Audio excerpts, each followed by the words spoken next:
Lecture bilingue de texte français-russe. Aujourd'hui, on est sur un texte assez facile. Je te le mets ici à l'écran. On va prendre le temps de le lire comme il faut. Tu vois que le plan de la vidéo, concrètement, comment il va s'accorder.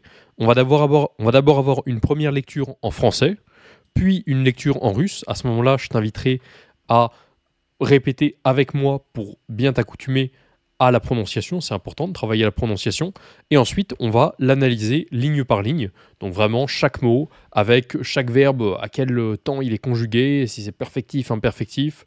Pareil pour les mots, enfin pour les noms, si c'est tel ou tel cas. On va décortiquer le texte de la meilleure manière possible.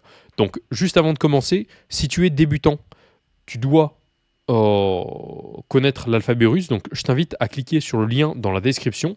Tu vas tomber sur cette page internet là qui te proposera un accès au kit du débutant en russe.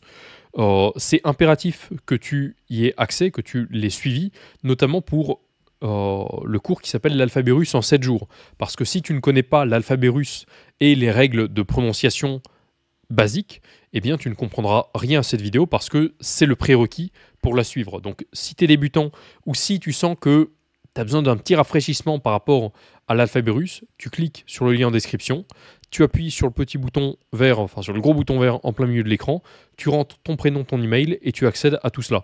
En plus, c'est toujours sympa parce qu'il y a quelques bonus supplémentaires comme, là tu vois, 50 films et séries russes pour certaines d'entre elles avec des sous-titres, ce qui t'aidera dans ton apprentissage.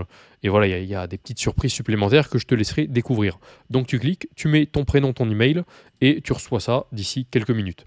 Sur ce, je vais partir du principe que tu connais l'alphabet russe, tu connais les règles de prononciation de base, les règles de prononciation élémentaires, et donc on va lire ensemble le texte d'abord en français. Donc c'est pas parce qu'on lit en français que tu vas tout comprendre que faut que tu sois déconcentré. Sois attentif et essaie euh, bah, de rentrer dans le cours d'aujourd'hui. Donc je vais lire le texte en français et ensuite en russe. Il était une fois un petit garçon nommé Ivan. Il vivait dans une petite maison avec sa maman et son papa. Chaque matin, Ivan se levait tôt et allait à l'école. À l'école, Ivan apprenait à lire et à écrire. Il aimait dessiner et jouer avec ses amis. Un jour, après l'école, Ivan et son ami Petya décidèrent d'aller au parc. Au parc, ils se promenaient et mangeaient des glaces. C'était très amusant. Le soir, Ivan est rentré chez lui, il a dîné avec sa famille et est allé se coucher. Ivan rêvait de nouvelles aventures qui l'attendaient le lendemain. Voilà, texte très simple avec du vocabulaire très basique et on va le lire en russe. Je vais le lire lentement et je vais te demander de répéter avec moi de manière à ce que tu puisses travailler en plus ta prononciation et que tu rentres vraiment dans le texte, ce qui va t'aider ensuite quand on va l'étudier ensemble. Donc tu vois aussi que les accents toniques sont indiqués. Là par exemple sur le A de Malinki, il y a un accent. Donc ça va aussi pas mal t'aider pour t'y retrouver vis-à-vis de la prononciation. Donc là, concentre-toi juste sur la prononciation. On décortiquera le texte après. Ok? Donc, жил-был маленький мальчик по имени Иван. Он жил в маленьком доме с мамой и с папой. С мамой и папой. Каждое утро Иван вставал рано и шел в школу. В школе Иван учился читать и писать. Он любил рисовать и играть с друзьями. Однажды после школы Иван и его друг Петя решили пойти в парк. В парке они гуляли и ели мороженое. Было очень весело. Вечером Иван вернулся домой и поужинал с семьей и лег спать. Иван мечтал о новых приключениях, которые ждали его завтра. Voilà pour la lecture. Il y a juste une petite chose que j'aimerais corriger qui est ici, l'accent tonique sur было, il n'est pas sur le O, mais sur le I. Ok? Il est sur le I. Было. Было очень весело. Ok? Donc, maintenant qu'on a lu le texte en russe, on va étudier ligne par ligne. Donc, première ligne avec la traduction, enfin le texte original en russe, en dessous la traduction française et une analyse mot par mot où on décortique vraiment bien comme il faut. Donc, la première phrase, sa traduction littérale, ici la traduction est plus littérale qu'au-dessus, c'est la suivante. Vécu était petit garçon du nom Ivan. Donc, жил-был, littéralement, жил-был, donc жил-был маленький мальчик по имени Иван. La traduction plus littéraire, c'est il était une fois un petit garçon du nom de Ivan. Жил-был, donc littéralement, ça veut dire vécu et était. Hein, жить, c'est le verbe vivre, быть, c'est le verbe être. Sauf qu'en russe, c'est une expression, enfin c'est l'expression qui signifie il était une fois. En russe, il était une fois, ça se dit littéralement vécu était. Жил-был, il était une fois. Et donc, il était une fois un petit garçon, маленький мальчик. Ici, маленький мальчик, on est au nominatif, c'est-à-dire que c'est le sujet. Si vous voulez, маленький мальчик ici, notre маленький мальчик, c'est le sujet de la phrase. Pourquoi? Parce qu'en fait, le verbe, c'est жил-был. Enfin, c'est жить et быть. C'est comme ça qu'il faut le comprendre. Жил-был маленький мальчик, et on nous dit по имени Иван. Donc, по имени, ça veut dire du nom de. По, c'est une préposition qui a différents sens en fonction de la situation. Et ici, bon, on va la traduire par le français du. C'est pas toujours le cas. Parfois c'est par, parfois c'est selon. Ici, on dit plutôt du nom de plutôt que selon le nom de. Et en tout cas, après la préposition po, la majorité du temps, ça va être le cas datif qui va être utilisé. Et donc ici, le mot imini, c'est le datif du mot imia. Hein, le mot imia qui signifie le prénom, eh bien, son datif, c'est imini. Attention, vous voyez que je le précise ici. Ah, attendez, c'est un peu gros. Tac, voilà. Je le précise ici. Imia, c'est un mot neutre. C'est-à-dire que même s'il se termine par un ya, c'est un mot neutre. Parce que c'est une exception. En russe, il y a une quinzaine de mots neutres comme ça qui se terminent par la lettre ya, qui ne sont pas féminins, qui sont neutres, et qui ont donc une déclinaison particulière. C'est pour ça que imini, c'est un peu bizarre, c'est un peu inhabituel. Et voilà. Donc Ivan, c'est tout simplement le prénom Ivan. Étymologiquement d'ailleurs, c'est l'équivalent du prénom Jean en français. Jean, Ivan. Hein, voilà, c'est comme ça que ça c'est. Enfin, ça a une racine commune. Donc, il était une fois un petit garçon du nom de Ivan. Жил-был маленький мальчик по имени Иван. Il vivait dans une petite maison avec maman et papa. Он жил в маленьком доме с мамой и папой. Donc, он жил, il vivait, ok, в маленьком доме, dans une petite maison, с мамой, avec maman, и папой, et papa. Ok. Donc, он жил, c'est il vivait. Ici, le verbe que l'on a, c'est le verbe жить. Le verbe жить, je peux vous le mettre comment? Est-ce que je peux l'écrire comme ça? Je vais ajouter du texte. Ici, on est sur le verbe. Je ne peux pas ajouter du petit texte, non?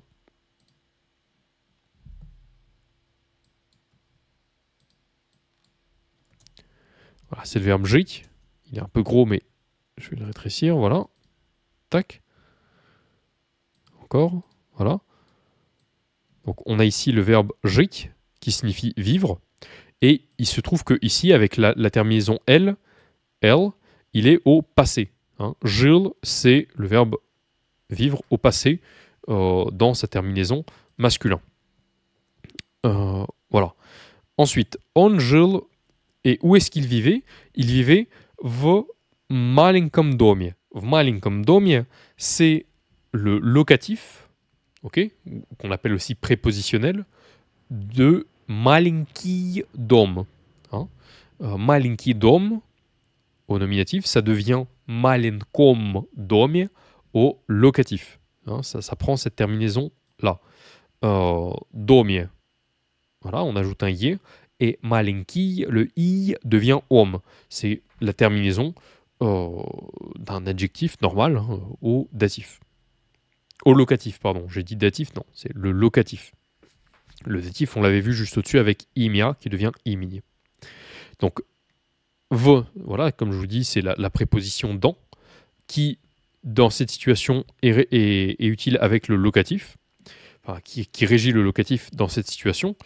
Et malinkom, donc c'est voilà, l'adjectif locatif singulier de malinki, comme je viens de vous l'expliquer. Et pareil pour dom, qui est devenu domie. Ensuite, s mamой и папой, avec maman et papa. Ici, donc, on observe la terminaison oi et oi, enfin, oi pour mama qui devient mamai et papa qui devient papai. Ici, c'est parce que c'est de l'instrumental. L'instrumental, pourquoi? C'est parce qu'on a le mot s qui signifie avec. La préposition s qui signifie avec, ça régit le cas instrumental. Et donc, le mot mama et papa, à l'instrumental, ça va devenir mamai et papai. Ok? Juste avant de continuer, si là tu es perdu par rapport à ce que je te dis, si je te parle de instrumental, locatif, etc., ça commence à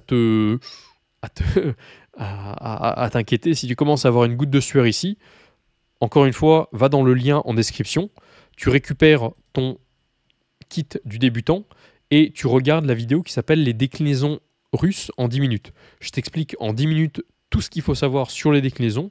Comme ça, même si, tu t'en doutes, hein, en 10 minutes, on ne peut pas tout voir, mais malgré tout, ça te permet quand même d'avoir une bonne compréhension de qu'est-ce que c'est, à quoi ça sert, et de pouvoir suivre tranquillement un cours comme je suis en train de le faire là. Même si voilà, tu ne peux pas en tirer le maximum, puisque si tu n'as pas encore étudié les terminaisons, c'est bien normal. Mais bon, voilà. Continuons donc. Chaque matin, Ivan se levait tôt et allait à l'école. Каждое утро Иван вставал рано и шел в школу. Donc chaque matin, Ivan se levait tôt et allait à l'école. Каждое утро, chaque matin. Ici, каждое утро, c'est... Alors ici, ouais, j'ai préparé le cours en disant que c'était du nominatif, mais en réalité, si on veut être précis, c'est pas du nominatif, c'est de l'accusatif. C'est de l'accusatif. Pourquoi est-ce que c'est de l'accusatif? Bon, déjà, on ne peut pas le voir que c'est de l'accusatif parce que каждое утро, c'est un mot neutre et les mots neutres ne changent pas à l'accusatif. Mais en russe, quand on est dans la situation où on dit chaque matin, chaque soir, chaque jour, chaque heure, chaque minute, chaque seconde, chaque année ou quoi que ce soit vis-à-vis du temps, eh bien, cette expression, chaque quelque chose, va être à l'accusatif. Ici, ça ne se voit pas parce que chaque matin, c'est neutre, et donc que ce soit au nominatif ou à l'accusatif, la forme est la même visuellement.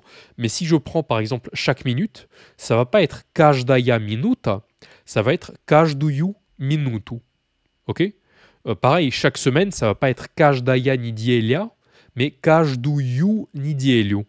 Ça, si vous voulez, ce genre de choses, c'est des petits détails, mais c'est quand même ce qui fait à la fin de la différence entre quelqu'un qui a un russe à peu près un russe bancal et quelqu'un qui parle vraiment sans faute.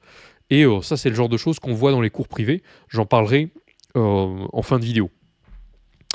Donc, каждое утро Иван вставал рано и шел в школу. Donc, chaque matin, Ivan se levait, вставал рано, donc рано c'est tôt, и шел в школу, et aller à l'école. Donc, Ivan, c'est le prénom, ça n'a pas changé. Вставал, c'est le verbe вставать, встать. Donc, je vais écrire ici entre parenthèses. C'est le verbe se lever, вставать, imperfectif, et встать, perfectif. Là encore, si tu ne sais pas ce que c'est la différence entre imperfectif et perfectif, je te redirige vers le kit du débutant et si tu veux vraiment aller plus loin et faire les choses sérieusement, mes cours privés. Donc, on вставал рано. Rana, ça veut dire tôt. C'est un adverbe. Rana. C'est le contraire de pozdna. Pozdna, c'est tard. Rana, c'est tôt. Donc rana, on l'a ici, c'est tôt. Shol, ici, c'est le verbe aller. Alors, le verbe aller, en russe, c'est le verbe iti. Ok? Ici, c'est le verbe iti. Son perfectif, c'est paiti. Et il s'agit ici du verbe déterminer. Là encore, vis-à-vis des verbes de mouvement indéterminé, déterminé, perfectif, imperfectif, c'est une notion qu'on aborde dans mes cours privés. Je ne peux pas te l'expliquer ici en 30 secondes parce que ça nécessite vraiment plusieurs heures de cours pour être et des séries d'exercices pour être réellement comprises. Mais c'est relatif. Enfin, mais ça, là, tu vois, avec un simple mot, on touche aux questions de déterminé, indéterminé. Donc, iti, je te mets l'accent tonique comme ça. Au passé, du coup, c'est vrai que c'est un peu étonnant. C'est peut-être un peu étonnant, mais son passé, il est irrégulier. Il n'y a pas beaucoup de verbes irréguliers en russe. Hein. Je veux dire, c'est pas un gros sujet comme en anglais, par exemple, où il y a, où c'est admis qu'il faut apprendre toute une liste de verbes irréguliers. En russe, il n'y en a pas tant que ça. C'est pas vraiment un sujet, mais pour le coup, iti, son passé, il va le former en shol, ce qui ne ressemble aucunement au radical iti. Hein. Mais c'est comme ça. On shol, donc il allait à l'école, v shkolu. Donc à l'école, ici, donc on a v qui signifie à. Donc dans cette situation, il signifie à, mais tu as vu que juste au-dessus, dans la phrase juste avant, on avait v malenkom domie, dans une petite maison. Ici, le v malenkom domie, et ça signifiait dans. Hein, c'est-à-dire que le mot v en russe, la préposition v, elle signifie aussi bien dans que à. Donc je vais à l'école ou j'habite dans une maison. En russe, ça va être la même préposition v. Ceci étant dit, ici, tu remarques aussi que ce n'est pas le locatif qu'on utilise, mais c'est l'accusatif. Pourquoi est-ce que c'est l'accusatif? Je veux dire, c'est vrai que c'est étrange ça. Pourquoi est-ce que c'est l'accusatif puisqu'on parle d'un lieu? Eh bien, c'est parce que il y a un mouvement. Je m'explique. Dans la phrase au-dessus, il habitait dans une maison. T'es bien d'accord que quand je dis il habite dans la maison, je ne dis pas il va dans la maison ou il entre dans la maison. C'est-à-dire qu'il habite dans la maison, c'est-à-dire qu'il n'y a pas de mouvement vers la maison. Et lorsqu'il n'y a pas de mouvement vers la maison, par exemple, eh bien, dans ce cas-là, dans cette situation, on va utiliser le locatif. Le locatif, c'est en fait un complément circonstanciel de lieu, pour faire le parallèle avec la grammaire française, sans mouvement. Alors que, au contraire, l'accusatif, il va servir de complément circonstanciel de lieu avec mouvement. Donc, pour faire un parallèle très simple, là, je fais une petite parenthèse, mais si on avait, je vais écrire en dessous comme ça, si je dis я нахожусь, je me trouve, я нахожусь в школе, ça veut dire je me trouve dans l'école, ok? Ici, в школе égale locatif, parce que pas de mouvement, car pas de mouvement. Hein, je me trouve dans l'école, mais je ne vais pas à l'école. Et au contraire, si je dis я иду в школу, je vais à l'école, bah dans ce cas-là, ça va être в школу, je vais à l'école. Je vous mets la traduction, je vais à l'école ou je vais dans l'école, hein, peu importe. Et ici, c'est в школу, ce qui est donc l'accusatif, parce que, car, mouvement. Hein, le verbe находиться, se trouver, bon bah, on y est déjà, donc il n'y a pas de mouvement vers l'école, alors que le verbe идти, aller, il y a un mouvement vers l'école, donc c'est de l'accusatif. Donc on ne pourrait pas dire я иду в школе. Non, on est obligé de dire я иду в школу. De la même manière que on ne peut pas dire я нахожусь в школу. On ne peut que dire я нахожусь в школе avec un «е». Voilà, ça c'était pour faire un petit parallèle entre le locatif et l'accusatif. Et pourquoi est-ce que là c'est школу alors qu'au-dessus c'est в маленьком доме? Vous avez la réponse ici. Euh, bon, là pour le moment, on a déjà vu toute cette partie-là du texte. Enfin, toute cette partie-là. En vrai, on n'a fait que 3 phrases, mais on les a bien développées. Moi, je préfère faire des développements exhaustifs et précis, quitte à y aller lentement, plutôt que de passer rapidement les choses en revue sans que vous ne compreniez rien. Sans que vous ne compreniez rien. Je tiens vraiment à ce que vous compreniez bien les choses. C'est pour ça que on va s'arrêter là pour cette vidéo.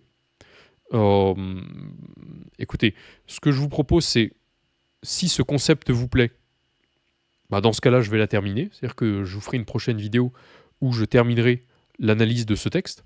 Donc dites-moi en commentaire ce que vous en pensez.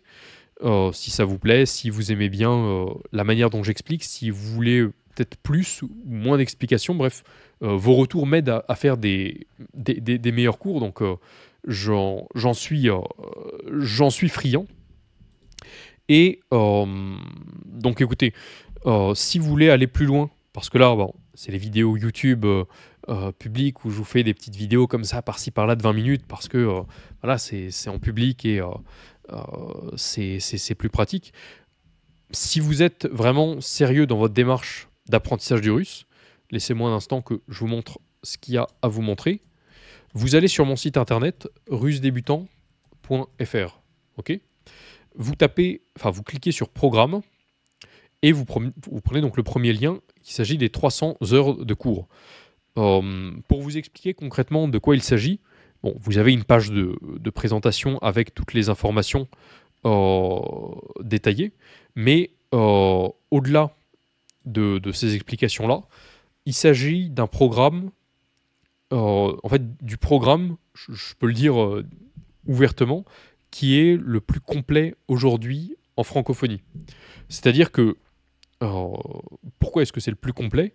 Parce qu'il contient plus de 300 heures de cours vidéo. C'est-à-dire que là, le cours vidéo de, on va dire, une vingtaine de minutes que je viens de te faire là, t'enlèves les 2 minutes d'introduction et les 2 minutes de conclusion, voilà, on va dire une quinzaine de minutes, t'imagines que maintenant, tu as 300 heures de cours vidéo qui t'accompagnent vraiment de A jusqu'à Z dans ton apprentissage du russe, ce qui est énorme parce qu'on couvre vraiment tout et on prend vraiment le temps pour chaque notion d'aller en profondeur, de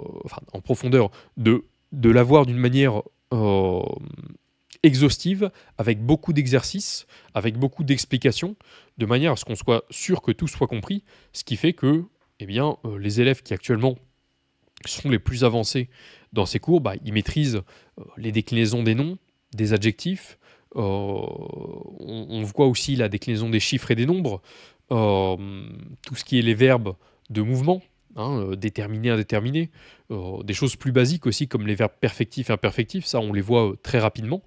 Et donc c'est à la fois un programme complet, mais à la fois quelque chose de vivant, de dynamique, dans la mesure où, dès le départ, dès les premiers cours, je cherche à te faire parler russe, dans le sens où c'est pas on commence avec de la théorie, non. C'est les premiers cours, ça s'appelle faire des phrases simples. L'idée, c'est que dès le départ, tu aies de quoi te présenter, parler un peu de ce qui te plaît, enfin, vraiment, que tu sois dans une optique de pratique de la langue, et pas juste d'accumulation de savoir théorique. Donc c'est la manière dont j'enseigne. Dans les cours, on parle aussi, et c'est quelque chose qu'en général, on peine à trouver, mais moi je le fais, je parle aussi de culture russe à travers les cours, pas systématiquement, je veux dire, on est concentré sur la langue, mais à certaines occasions, on en parle, parce que l'idée, c'est pas juste d'être des automates qui font de la traduction, mais c'est aussi d'avoir un lien, d'avoir une connexion avec la Russie, le peuple russe et sa culture. Donc on en parle aussi, et on étudie aussi beaucoup de chansons, ce qui, déjà c'est un exercice sympa d'étudier des chansons, Mais en plus, ça nous permet de développer beaucoup notre vocabulaire, notre prononciation. Et l'avantage des chansons, c'est que c'est un super moyen de réviser des notions très facilement et de manière agréable. Parce que, bah, je pense que tu es d'accord avec moi, c'est plus facile d'écouter une chanson de 3, 4, 5 minutes que de sortir une fiche de révision et te dire ah ouais, perfectif, imperfectif, verbe de mouvement, etc. C'est quand même plus sympa d'écouter une chanson qui va nous rappeler du vocabulaire, de la syntaxe, des règles de grammaire, etc. C'est pour ça que on fait beaucoup aussi de travail vis-à-vis des chansons. On étudie par exemple, je pense que tu connais Katyusha. On passe quand même 2 heures, plus de 2 heures à se pencher, à décortiquer les paroles. Donc c'est quelque chose de sérieux. Et on fait ça pour pas mal de chansons russes. On couvre un peu tous les genres. Et on fait aussi des exercices similaires à ce à quoi tu viens d'assister là, c'est-à-dire bah, des textes bilingues. On prend des textes qui sont issus de la littérature russe, dans les cours plus avancés bien entendu, mais on fait aussi des textes plus simples comme des contes pour enfants, bah, dans les cours un peu plus débutants. L'avantage aussi, c'est que actuellement, au moment où je te fais cette vidéo, tu as encore la possibilité de rejoindre ce programme, cette méthode, par abonnement. C'est-à-dire que euh, tu peux tester pendant un mois ou un trimestre pour voir si ça te plaît, ce que tu en penses. Et ensuite, eh bien, à toi de décider si tu comptes rester inscrit sur le long terme ou pas. Et donc voilà, sur ce, bah, tu as toutes les infos pour faire le bon choix. Si tu es débutant et que tu veux un premier goût de ce que je propose, bah, tu as un lien en description, c'est le premier, c'est pour le kit du débutant, avec des choses assez élémentaires. Et si tu es dans une démarche vraiment sérieuse d'apprentissage du russe, et que voilà, tu ne veux pas juste un programme pour débutants, mais quelque chose qui t'emmène de A à Z dans l'apprentissage, bon bah, tu vas sur russedébutant.fr, programme, et le premier lien. Voilà. Sur ce, je te remercie pour ton visionnage. Dis-moi si tu as envie de voir la suite de cette vidéo. Et si c'est le cas, eh bien, je la publierai ces prochains jours. Voilà, voilà. Paka paka.